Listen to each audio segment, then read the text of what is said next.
Welcome to Hope Springs Eternal, a place where we are having positive conversations about the United Methodist Church. This week, we will be featuring Kay Kotan.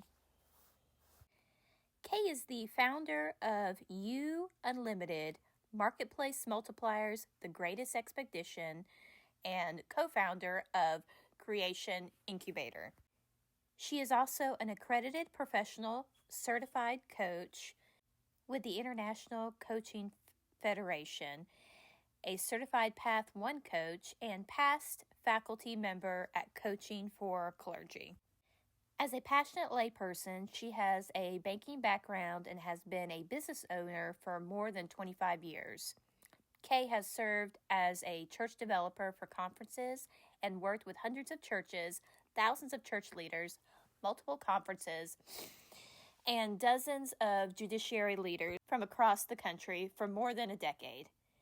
She is the author and co-author of multiple books, including Get Their Name, Grow Your Church by Building New Relationships, Renovate or Die, 10 Ways to Focus Your Church on Mission, and many more. We are delighted to be able to have this conversation with her today, and we hope that you will be blessed as you listen to this conversation. Well, I just want to welcome Kay Kotan here to this interview of just kind of talking about the United Methodist Church and just looking at, the wonderful things about it. And Kay Kotan wrote many different books, too numerous to name, including one called Get Their Names, and which is one of my favorites. And so thank you so much for joining us today, Kay. Oh, my pleasure, Natalie. Good to have you with us. So let me ask you, first of all, what brought you to the United Methodist Church, and just kind of tell me about your call to ministry. Sure. Well, again, thank you for the pleasure of having this conversation with you. I'm a fourth generation United Methodist, so I guess birth brought me to the United Methodist Church. My call to ministry is probably not uncommon to many others. It is jagged journey, as some would say. I grew up in a small town, small church that didn't necessarily have a children's ministry, had a very small youth ministry, but I found myself kind of sometimes going by myself, drawn to that youth program, or drawn to walk to church by myself. When we were the Creaster people, if you will, as a family, sometimes Mother's Day too, I don't know what that acronym might be. And then as a young adult, really kind of grew away from it. But I just kept being pulled back in. And then it became very important as I became a mother, that I still felt I wanted to have, my child grounded in the faith. But it was in those times where I wanted my son to be formed in faith that I was really formed in my faith more than any other time. And the biggest kind of probably nudge in my own faith journey that caused the call to ministry was in a small group experience with other women. And it was out of that I began working very closely with some other ministry professionals. And they began to see some giftedness in some spiritual gifts that aligned with ministry. But as they reached out, and I was shocked to begin with, because that was never in my purview, and certainly not as a profession. And then after I was asked to serve in a position and prayed about it, then they changed their mind, which is like, okay, God, what does that mean? Like, I thought I was being called, but then it didn't work out. So I turned it in another direction, and darned if that the professional piece of becoming certified in coaching didn't bring right back full circle.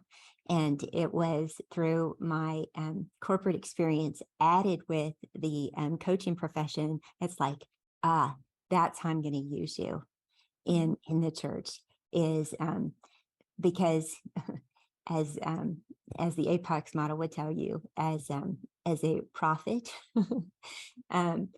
you're one to speak truth into folks, and the church is one that needs to see and really be held accountable to our truth, and to speak some maybe hope into something that we can look forward to.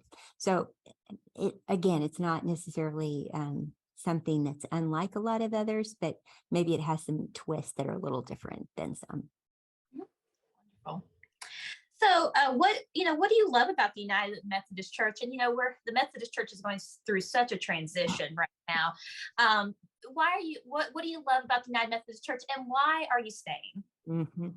So as I have had the opportunity to work across our great nation in a variety of churches and conferences, it is the connection of people that is incredible, no matter where you're at, secular world as well as the church. There's always this connection around who we are and what we believe, but yet there's this flexibility to question and wonder and grow even within who we are.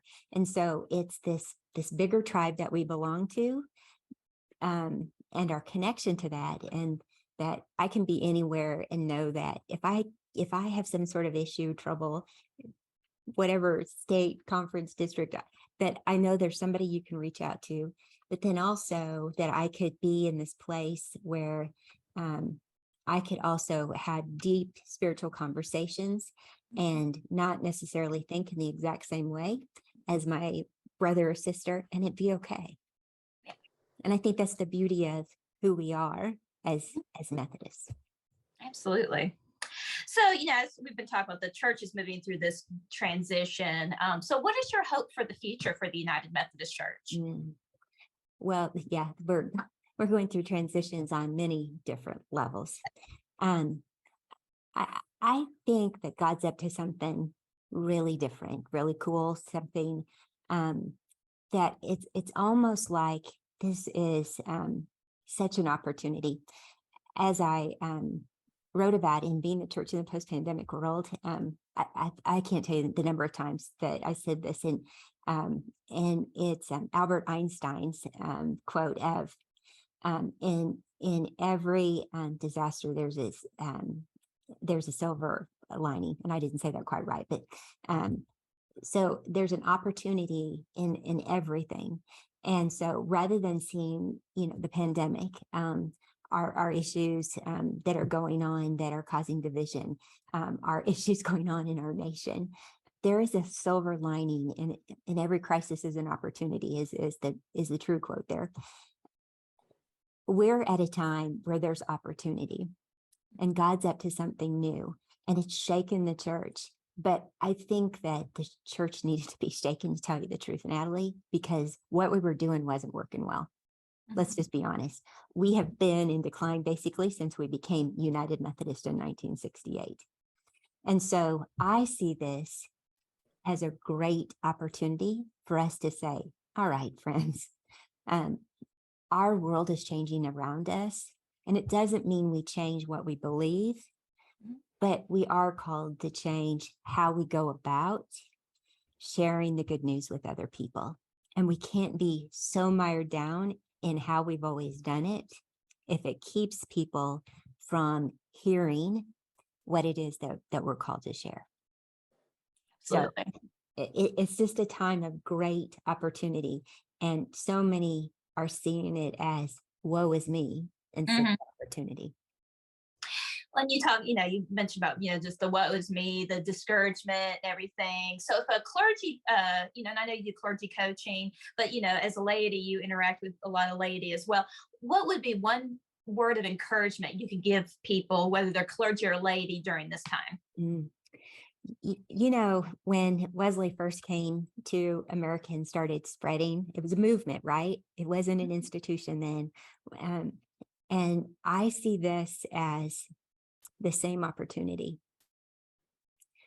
We can rise up and start a brand new movement of Wesleyan, of Methodism, if we had the courage and the boldness to do that. And so that there is also some fear in that, and I own that, but I don't think that probably the folks that were those first circuit riders or those first lay leaders were just like right out there going, this is easy, and that they weren't afraid at all. But I think that we can become pioneers in a brand new thing, in a brand new movement. But we don't even know what it looks like yet. But we have to be willing to be out there, to experiment, to try some things, probably to fail a few times before we get it right. And right for one context isn't going to be right for another. But that we're here at this time to lead in this whole new thing, whatever that's going to be. To me, that's a really exciting time. Rather than saying, we're here at the end. No, we're here at the beginning. Well, thank you so much for letting us, have this conversation. I've enjoyed it tremendously.